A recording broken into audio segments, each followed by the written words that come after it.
When we were invited to cover the event here in Ghent for a four-piece, I wouldn't say I was too surprised, but it was a pleasant surprise anyway that there's so many good friends here, and one of them is my dear friend, Pat.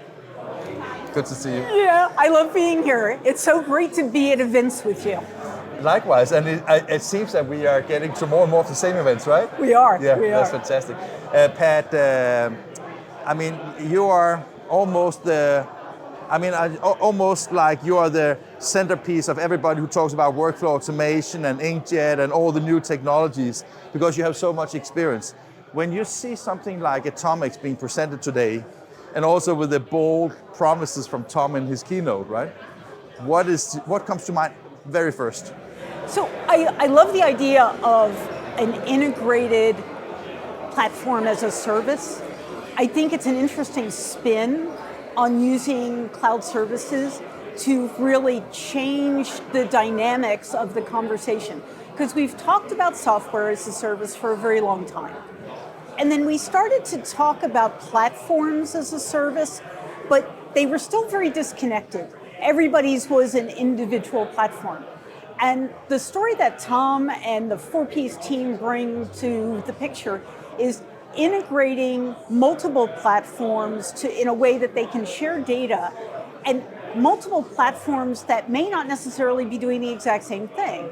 So my belief is that we never have a single workflow in any business. We always have multiple workflows. And unfortunately, we tend to think about each workflow individually, and we try to automate within a workflow. His story is to automate X workflow, right, external to the workflow, by integrating the platforms, and I love the story. So the good news is that they haven't announced and launched ahead of proof. So they're bringing the receipts to the table and saying, here's why we're launching, we know it works. And we know it works because these customers of ours have worked with us for the last 5 years to help us build what we're now launching as Atomyx. So I love the story. You know, the proof is always in longevity. I have great hopes that this is the sort of integration story that will be there. And talking about that, I can't help thinking about, because both of us also know four-piece for many, many years. Yeah. And when you saw the timeline, when Tom presented back from 2007 and the iterations the company has passed through, obviously you knew about Atomyx for a little while, but before you were told about it, when they spoke to you about it, did it came as a surprise to you? Or? So Tom and I had sort of a longish conversation back in the fall of the autumn of last year. And he was saying, so you know us for this, but now we're going to do this. And my immediate reaction was, so now you're going to be a software developer. It's not that I know he can do it because he does it bespoke for everyone. Okay, I've been a software developer, I've sold software, it's a different life. But now it starts to make so much sense. But I told her, I said, you know, I'm coming with suspicion. I want to see what it really starts to look like. But as I've learned more over the last 6 months, then it's like, okay, now I see how it all connects. I see why you did it. So yes. Yeah, yesterday when I met you, you had tea and I had wine. So just first, full disclaimer, right? Yeah. One of the things you said to me was that, and it came a little bit as a surprise to me, or maybe not really, but you said that if you look at the American market and the print service providers in America compared to in Europe, they have differences in how they utilize software and workflow and implementations. Do you think that as a European developer, do you think they will have that as one of the challenges, or do you think it's something that you can easily overcome? Or as I said, I've said this to Tom and David as well. I think there's a hurdle that they will face, not because they're a European developer, but because they're bringing something different. And new as well, right? And new and a different type of approach. And the thing that we know, I always have European and Asian and ANZ and South Americans say to me, oh, what's going on in America? I mean, America is so innovative. And I always say, well, actually, I keep finding the innovation elsewhere, and I try to bring it to the US. and I'm not alone. Our friend Dave Swang does this. A lot of us who are in this of course, workflow core. Yeah, I mean, right? also when you go to the trade shows, you see that the really international relationship where you see bringing the world together is really, yeah. And the thing is that I think the fact that Torpees has experience in the U.S., so they do understand some of that mindset. They understand the European mindset. So I think that they will have maybe fewer challenges because they do.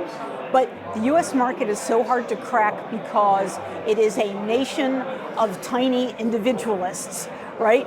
Everybody believes they're doing the perfect thing for their business. I can tell you this funny that you say that, because when I talk to my peers about America, I think that one of the advantages you have as American is that you have a willingness that is far beyond Europeans in investing in new and unproven technologies, that you're curious on things that can improve your business. So I see it a little bit different. I actually see it more like, oh, this is new, this is exciting, let's try it out, right? I think you will always find a certain number of early adopters who have that innovation mindset, but the vast majority of printing companies that I go in and do assessments with, or that I work with on behalf of one of my clients, are the kind that get out, the big crosses and the garlic, and they're going, no, what I'm doing is better.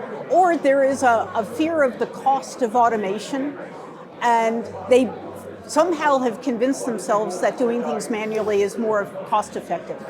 So we have to prove it. Yeah. We have to prove is there, because I mean, the entire world seems to be more and more focusing around their own country. Is there also like an American first kind of thing when it comes to software and hardware in the printing industry? Or I think in some companies, but not. I don't think that that's the primary mover. So that is just the fact that somebody has that and not everybody, basically. I think we're again a nation of individual people who always believe we've already found the best way to do things. And so the idea that someone would come along with some new tool, you got to convince us that it's really a new tool and it's really going to produce some innovation. And it helps. We're a country that likes proof before we buy. So I think that's one of the things that the 4Ps team have, they can bring that to the table. So when you're speaking just after lunch here, it is both about giving your insights to the audience, but is it also a little bit about making you convince the Americans when you get home, you think? I think it is, because one of the things I want to leave with is building on what Dave and David and what Bern will be talking about in terms of what the market opportunity really is and why it's so important. But I want to also bring some data points as to what happens if you don't. Because the market is changing, and even if you don't believe it's changing in your little neck of the woods where you're serving, right? Yeah. The truth is it is. You're going to be inundated with people coming into your market you've never met before, because they have automated and they have opened web-to-print storefronts and they have gone online. And now, if you're not ready, they may be taking the business right out of your order form. And that's a fact. Yeah. Thank you.